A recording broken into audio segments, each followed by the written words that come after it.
gripNsipMANG.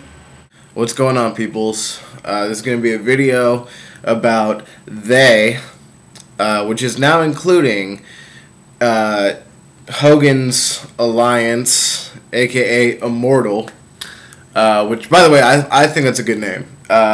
Fits Hogan, and makes sense. You know, I don't know. It's a good name. It's decent. But this is going to be about Immortal and Fortune coming together to be a super faction.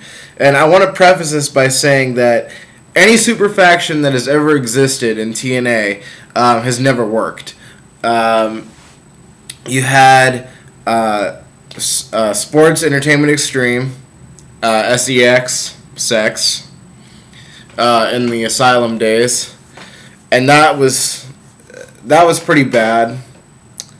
But then you had Planet Jarrett in 2004, 2005,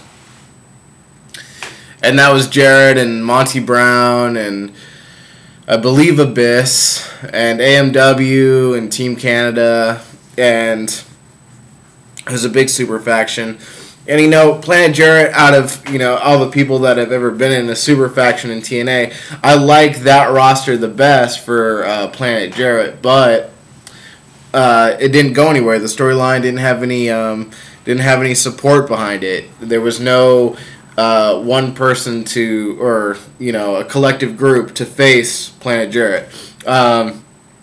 People could say the Main Event Mafia. I think the Main Event Mafia is was more of a stable. But, I mean, you could argue that point. But now we come to they. And my biggest problem with they is that there is no sense involved.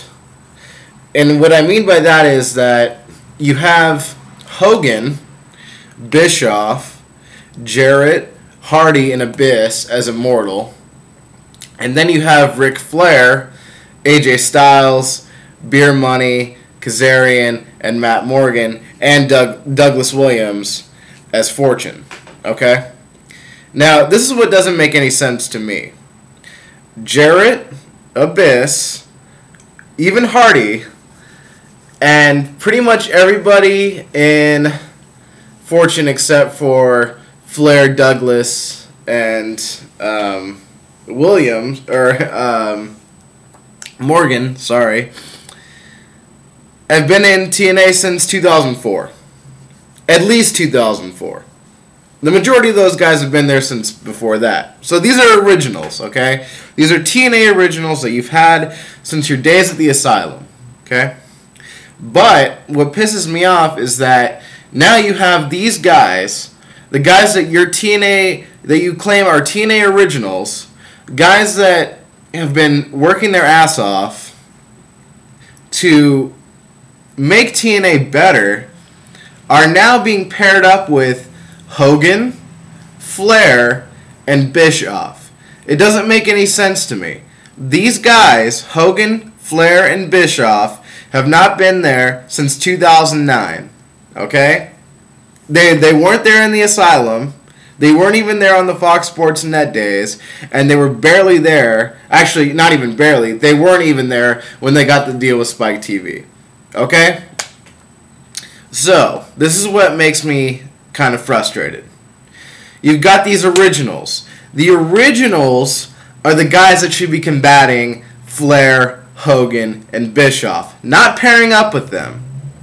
What Flair, Hogan, and Bischoff should have done was, I don't care if they had kept, you know, Hardy and Jarrett and Abyss, and that doesn't really bother me, because these are the same guys that have worked in WCW and WWF, except for Abyss. But, you know, Abyss, they could, you know, play it off saying that, like, oh, you know, he and Hogan have been friends long before Hogan's tenure in TNA, and that, you know, when Hogan came to TNA, they, you know, formed this alliance or whatever. But my point being is that Fortune shouldn't be the guys that, you know, are this sports entertainment kind of deal, you know? Fortune should have been the ones to combat Immortal. Instead, what we got was this giant super faction now that's blown out of proportion. You've got the super faction saying to Kevin Nash and Sting, hey, why don't you join us? I mean, you know, I know you've been trying to expose our plan for the last 2 to 3 months, and, you know, I know that you've been a real pain in our asses, but you know what? Come on, come join us. You know, we would love to have you. No, like, you don't fucking ask your main rival to join you. It doesn't make any sense. Not to mention that we already know that Kevin Nash left. We already know that Sting is leaving. Possibly, but you know, more likely than not, he probably is. And it's just stupid booking. It makes absolutely no sense. You know, somebody asked a general question on game FAQs or game facts. I don't know how you guys say it. I like saying game facts, but somebody said on the pro wrestling board, the other topics board, they said, where do they go with they?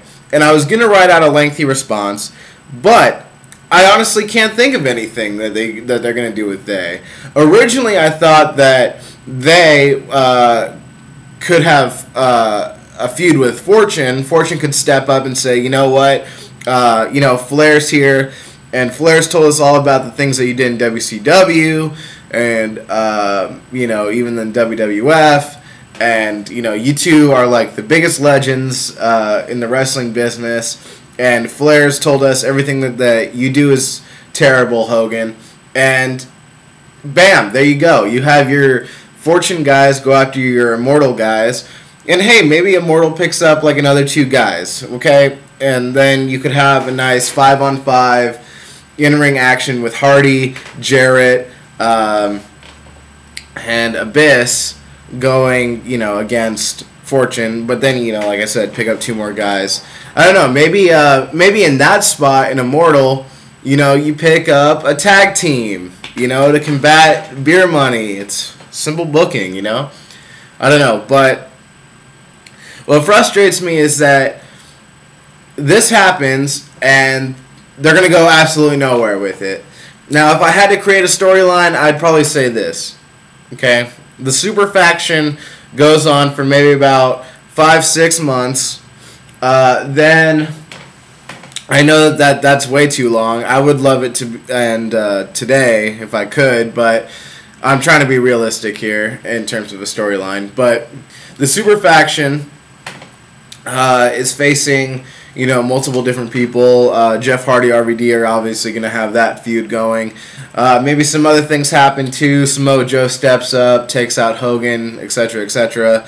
But then at some point, Fortune has to break away from the group. Fortune has to be the ones to turn, because once you make Fortune your faces, and you make your young guys the good guys in your company now, it's going to make them more over with the fans. Not only that, too, but you need to have them beat Immortal. Because if they can't beat Immortal, then what's the point for them separating from the group in the first place? I mean, somebody would only separate themselves from somebody else if they felt that the other person was dragging them down. And if Fortune really does separate from Immortal in this super faction, whatever they're calling it, I don't know what they're going to call it, but whatever they do, they need to separate themselves, and then they need the win over Immortal. Because if you're going to separate yourself from an entity that's backed by the likes of Hogan and, you know, the powers that be behind the curtain at TNA, then you need the win. And that's how I would go with it. Give me your thoughts. I'm running out of time, so give me your thoughts, and I'll make another video soon, possibly with your thoughts. Peace.